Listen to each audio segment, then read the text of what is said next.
Baik, shalom buat kita sekalian menyelesaikan bulan Juni.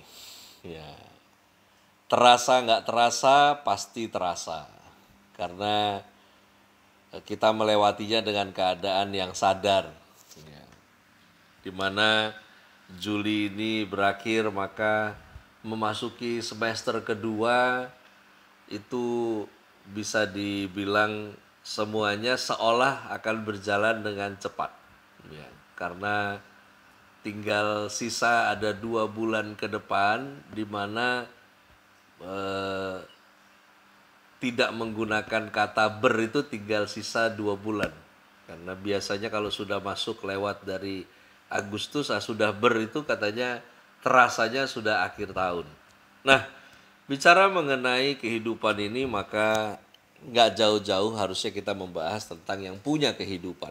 Nah, pada kesempatan ini topik yang sepertinya klasik namun seringkali kita memahaminya secara misteri. Yang sesungguhnya Allah tidak menyodorkan misteri kepada kita, Allah menyodorkan yang jelas untuk kita bisa memahami. Namun ketidakmauan kita untuk mengerti, keengganan kita untuk belajar membuat akhirnya cenderung kita melihat apa yang Tuhan sediakan bagi kita seolah-olah itu abstrak. Ya. Bahkan yang lebih parahnya kita merasa apa yang Dia sediakan bagi kita terlalu lama itu terjadi. Nah, Yeremia 29 ayat yang ke-11, saya percaya mungkin 90% di antara kita yang bersama dalam pertemuan ibadah pada kesempatan ini menjadikan ayat ini adalah ayat favoritnya. Ya, karena memang bunyinya menyenangkan. Ya, namun tidak jarang dari 90% yang menjadikan ayat ini sebagai ayat favorit itu kehilangan makna aslinya dari apa yang Tuhan maksud.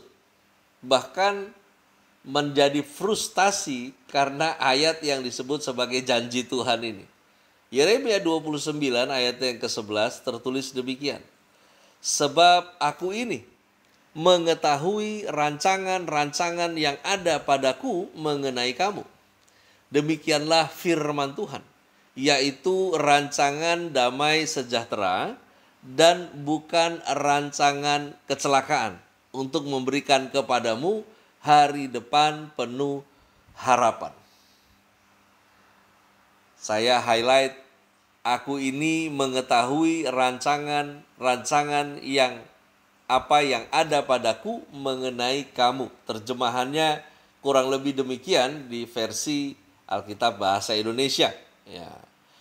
Nah, yang pertama tentang rancangannya buat Anda dan saya, bahwa rancangan Tuhan itu tentang pikirannya untuk kamu, untuk saya. Ya. Pikirannya untukmu dan untukku. Ya. Jadi kalau bicara tentang rancangannya, menarik adalah ketika Alkitab menulis mengenai rancangannya, tidak menggunakan kata Allah, tidak menggunakan kata Tuhan, tetapi menggunakan panggilannya nya. Kenapa? Karena rupanya dalam apa yang dirancang itu kandungannya, kandungan Allah dan Tuhan, ya saya menyebutnya pakai istilah yang terbatas ini, kandungan, ya bukan berarti saya mengatakan Tuhan itu seperti zat, tapi begini, ketika menggunakan istilah Tuhan, maka itu mengacu kepada kedaulatan. Ketika menggunakan istilah Allah, maka itu mengacu kepada karyanya. Nah, menarik adalah ketika karyanya dan kedaulatannya menjadi satu, maka disinilah yang disebut rancangannya. Ya. Oleh karena itu, rancangan Tuhan itu tentang pikirannya untuk Anda dan saya. Ini yang Dia pikir, bukan Dia pikir tentangmu ya, tapi yang Dia pikir untukmu. Ya. Nah, terjemahan King James ya, ini lebih mendekati teks aslinya. Ya, di mana I think toward you. Ya. Di mana di sini kalau diterjemahkan dalam teks asli Ibrani, mengatakan kurang lebih, aku memikirkan untukmu adalah hal-hal yang damai sejahtera, hal-hal yang bukan kecelakaan, hal-hal yang adalah hari depan, hal-hal yang penuh dengan harapan yang terpenuhi. Itu kurang lebih ya, terjemahannya. Oleh karena itu merefleksi kembali keadaan, situasi dan diri kita memasuki selesainya semester pertama di 2021 ini. Ya, saya pribadi memasuki tahun ini sebetulnya memasuki tahun yang jauh lebih tegang daripada tahun lalu. Ya. Karena tahun lalu kita baru menghadapi, ya, ketika kita baru menghadapi di bulan Maret dengan segala keadaannya, lalu kemudian mulai berjuang bertahan memasuki di bulan April, dan luar biasa ketika memasuki di bulan Mei itu banyak dukungan. Ya. Saya mengalami kita di Penuai Ministry banyak dukungan, ya, di mana bantuan-bantuan datang, supportnya datang dari bulan Mei, bulan Juni, ya. Dan itu nggak berhenti, ya. Dari segala bentuk, dari bentuk beras, dari bentuk mie instan, dari bentuk beras itu kita hampir tembus 1 sampai 1,5 ton, ya. Lalu kemudian belum lagi gula, belum lah. Itu masuk bulan Mei, bulan Juni, lalu kemudian Juli, Agustus, dan habis itu mulai off, ya. Sampai kemudian ada beberapa lagi tapi tidak sesemangat yang di awal-awal bulan Mei. Nah, masuklah bulan Desember, di bulan Januari ketika masuk, ya. Nah, di situ udah beda rasa antara tahun lalu dan masuk di tahun ini. Karena saya tidak mengesampingkan logika juga bahwa ini ketika kita masuk di tahun ini, jaminan hilangnya kondisi pandemi belum jelas. Ya. Nah, sementara apakah orang masih semangat untuk berbagi? Apakah orang masih semangat untuk saling mendukung? Ya, itu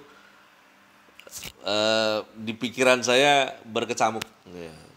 Belum lagi berjalan di bulan Februari, masuk tembus di bulan Maret. Dan betul, akhirnya pandemi ini mengalami siklus ulang tahun, ya, dan tidak berakhir juga di bulan April. Tapi puji Tuhan, kita sama-sama sampai di pertengahan tahun ini. Ya. Bukan karena diri kita, bukan karena situasinya, tapi karena apa yang Tuhan kita sembah itu berpikir tentang apa untuk Anda dan saya. Ya. Karena yang Dia pikir untuk Anda dan saya adalah damai sejahtera, bukan kecelakaan, hari depan penuh harapan. Ya. Wow. Rancangan yang ada, jadi ini sebetulnya isi pikirannya Tuhan tentang untuk Anda dan saya. Yang pertama dibilang damai yang berasal dari wajahnya. Ya. Itu yang ada dalam pikirannya. Ya.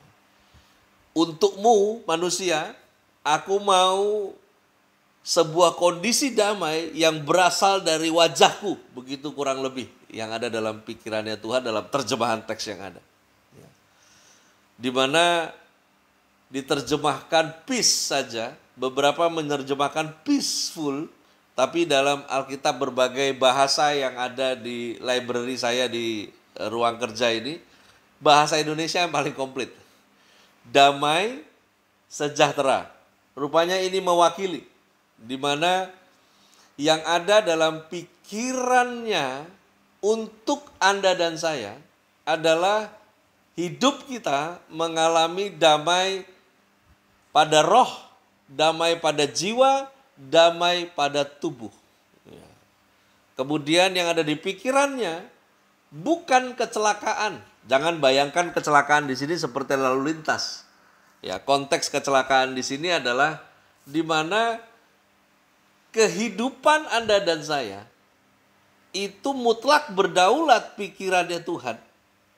Bukan keadaan atau situasi yang karena faktor sekedar tabur tuai kemudian berkuasa sepenuhnya untuk membuat kamu binasa.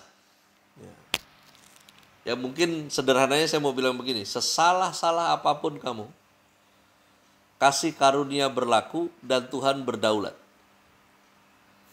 Di mana Tuhan tidak pernah mengizinkan sedikit pun faktor serangkaian kejadian random menjadi nasib mutlak dalam hidup Anda.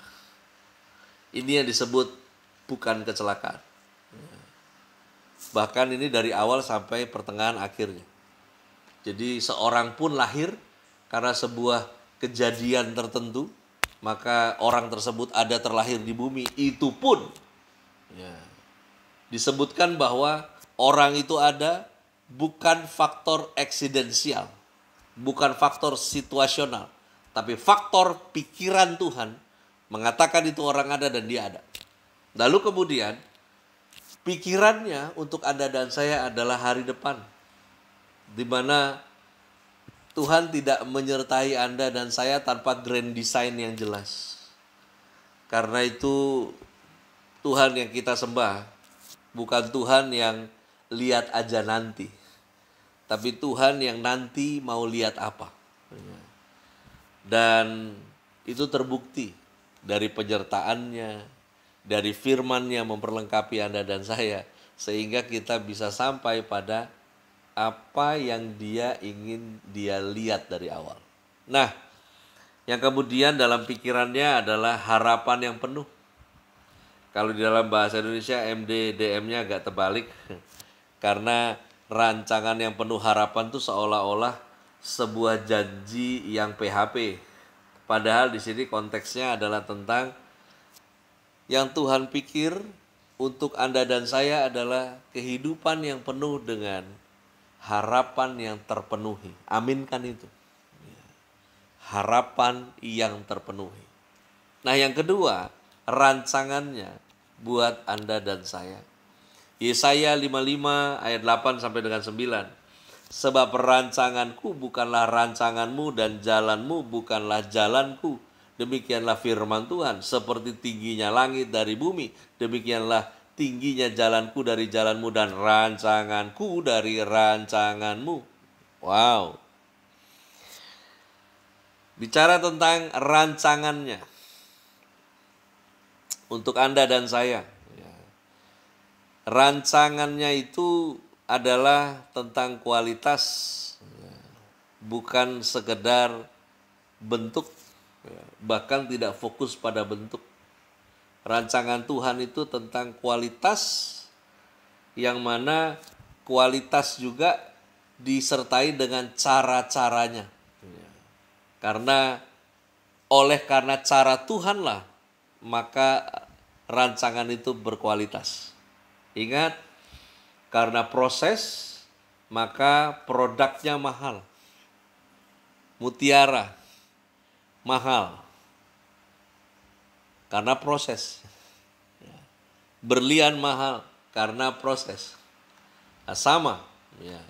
Dimana hal yang kedua ini bicara tentang nilai-nilai Kristus. Kalau tadi hal yang pertama bicara tentang karakter Kristus dan sifat Allah itu sendiri, sehingga dari sifatnya dia memikirkan sesuatu untuk Anda dan saya. Nah, kalau sekarang harga dari apa yang dia pikir untuk Anda dan saya itu high quality punya. Ya. Karena ketika Tuhan menjadikan seseorang, ketika Tuhan menyertai seseorang dalam hidupnya, itu proses yang mahal. Ya. Yesaya 55 itu menerjemahkan dengan tingginya langit dari bumi. Ya. Bukan tentang berapa meter, tapi tentang bagaimana jauhnya nilai itu. Rancanganku bukan rancanganmu. Kalau Anda tidak mikir sebagaimana Anda berpikir dalam sifat Tuhan, maka apa yang Anda dan saya pikir itu jauh dari apa yang dia pikir. Lalu kemudian tidak hanya rancangan, tapi juga disebut jalan. Jauhnya seperti langit dari bumi.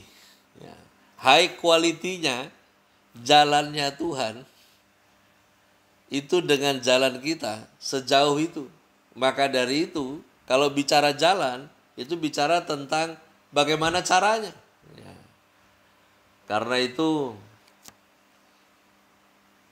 rancangannya, sekali lagi jangan kita ini dijebak oleh bentuk. Karena kalau kita dijebak oleh bentuk, maka kita menjadi serupa dengan dunia. Kita punya ideal yang berbeda dari idealismenya pikiran Tuhan terhadap idealisme pikiran dunia, itu berbeda. Bahkan Tuhan menuntut supaya Anda dan saya nggak menjadi serupa dengan dunia. Ada banyak di antara kita yang menjadi stres karena kita coba ikutan ukuran yang dunia ukurkan tentang apa yang disebut dengan kehidupan yang berhasil. Kecil kaya raya, dewasa foya-foya, mati masuk sorga. Ini mungkin orang-orang yang punya kenalan orang dalam di sorga sana. Hidup itu nggak mudah, saudara. Ditambah lagi kalau kita nggak mau dipimpin Tuhan, tambah kusut ini hidup. Kita tahu yang Tuhan sediakan luar biasa buat kita yang percaya. Tapi gilanya kita adalah kita coba mencapai apa yang Tuhan sediakan pakai caranya kita, bukan pakai caranya dia. Nah, yang tambah lagi tertekan adalah ketika kita coba-coba menyamakan apa yang dikategorikan berhasil di Alkitab disejajarkan dengan apa yang disebut berhasil oleh orang dunia. Akhirnya apa? Kita kehilangan kualitas dan kita lupakan caranya Tuhan. Karena itu nggak pernah di Alkitab itu ditulis hidup kamu tuh sampai pada rancangannya kalau sebelum 30 udah menikah. Sebelum 25 udah punya tabungan sekian. Usia 35 sudah punya rumah. Itu masuk kategori, nggak ada di Alkitab begitu. Anda cross check aja, nggak ada. Karena memang Tuhan fokus rancangannya bukan bentuk, tetapi ada nilai di dalamnya dan ada cara-cara yang benar di dalamnya. Di Amsal 3 ayatnya yang ke-5 sampai 6 tertulis demikian. Percayalah kepada Tuhan dengan segenap hatimu dan janganlah bersandar kepada pengertianmu sendiri. Akuilah dia dalam segala lakumu, maka ia akan meluruskan jalanmu. Rancangan Tuhan itu di awal ya, tadi kita udah sama-sama buka ya. Pikiran yang Tuhan pikirkan untuk Anda dan saya itu hanya bisa tergenapi oleh pikirannya. Saya ulangi. Apa yang dia pikir berasal dari sifatnya sendiri. Kemudian apa yang dia pikir itu dia pikirkan untuk Anda dan saya. Nah, itu artinya kalau di dalam bahasa sederhana kita sebut maunya dia.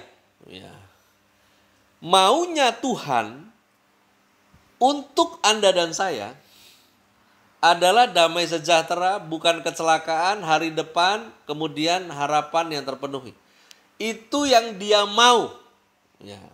Jadi kalau bicara tentang yang dia mau, maka kemudian kita menginginkan yang dia mau terjadi, maka jalan satu-satunya adalah mengikuti yang dia mau. Karena adalah konyol kalau kita mau yang dia pikir untuk kita, tapi kita mencapainya bukan dengan jalan yang dia mau.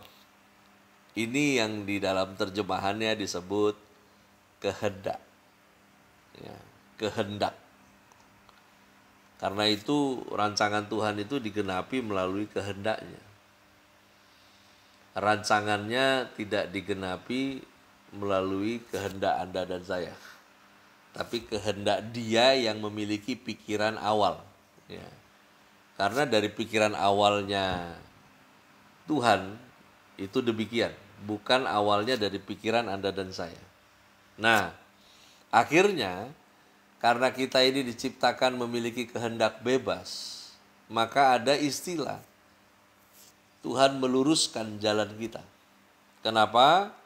Karena kita bergolak dengan mata yang melihat situasi, dengan perasaan yang dipengaruhi oleh kondisi, lalu kemudian kemampuan untuk melangkah, dan akhirnya kita memberi hidup kita ketika berhadapan dengan firman. Maka dari semua hal tadi kita diluruskan. Dan itu terjadi dengan jalan percaya kepada Tuhan dengan segenap hati. Anda U-turn-nya terlalu jauh, beloknya terlalu patah, nggak ngikutin Tuhan punya mau, sekarang mulai ngikutin Tuhan punya mau. Beri dirimu, beri perasaanmu itu dipimpin oleh kebenaran. Karena seringkali kita jadi nggak ngikutin apa yang benar karena perasaan. Yang lebih gila lagi adalah ketika kita rasa kita benar.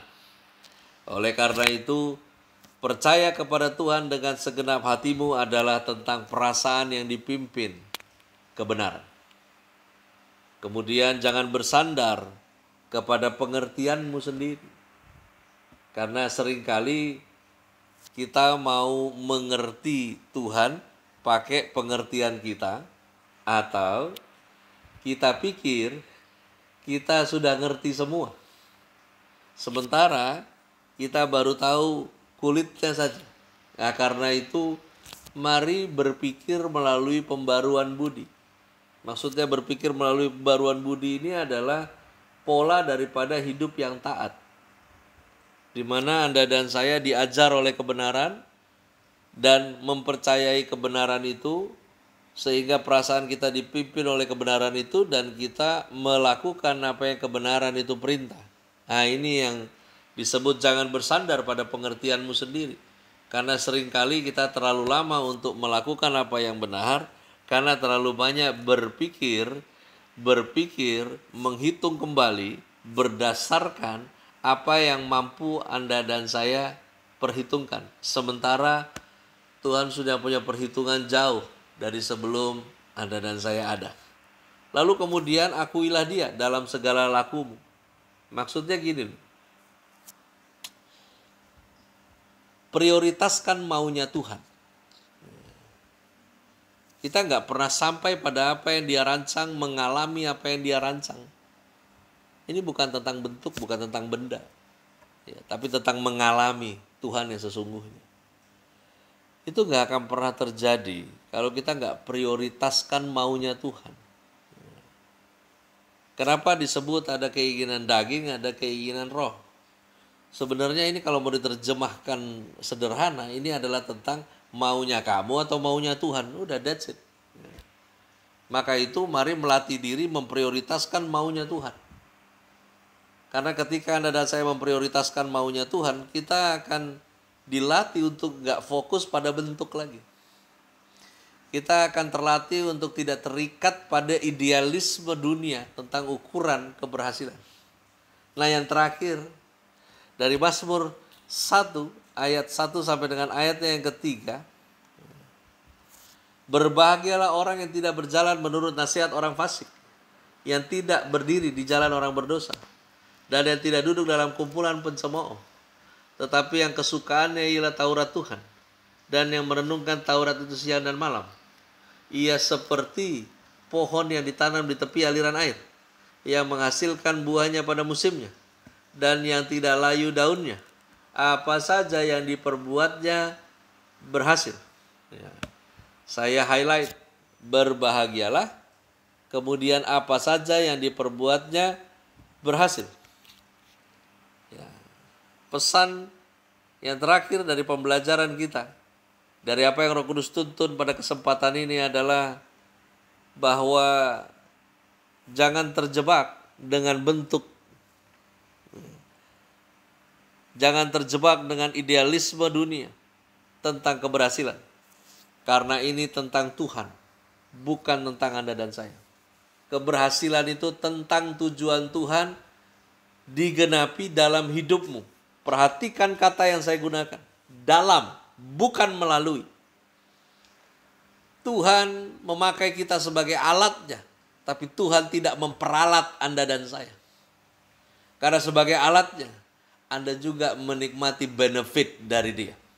Karena itu, jangan stres lagi dengan ukuran keberhasilan. Masalah pencapaian, lalu kemudian dikaitkan dengan umur. Kalau segini harusnya punya ini, segini harusnya nyampe di sini. Yang lain punya ini, saya belum punya ini. Ingat, prioritaskan maunya Tuhan. Kau sampai di sana, kau punya ini, kau punya itu, tapi maunya Tuhan nggak pernah jadi dalam hidupmu, kau gagal.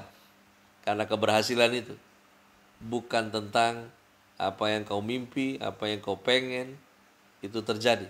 Tapi sesungguhnya tentang tujuan Tuhan digenapi dalam hidupmu. Jadilah berbahagia. Berbahagia karena Tuhan. Berbahagia karena Anda mengikuti jalannya.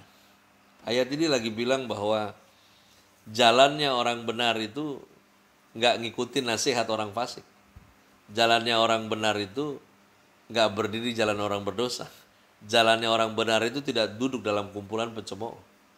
Tetapi ketika Anda dan saya mengikuti maunya, maka yang menjadi kesukaan kita adalah Taurat Tuhan. Merenungkan. Firman bilang bukan tentang berpikir, berenung, bukan. Merenungkan bicara tentang bagaimana ketika Anda dan saya percaya dengan apa yang Tuhan katakan dan Tuhan perintah. Kemudian membuat diri kita tenggelam di dalam apa yang Dia perintah. Maka kamu bahagia. Dan kalau Anda dan saya tenggelam dalam ketaatan itu, maka Tuhan bilang kamu berhasil. Karena apapun yang kita buat, berhasil. Berhasil karena di dalamnya tujuan Tuhan digenapi. Tuhan Yesus memberkati kita semua.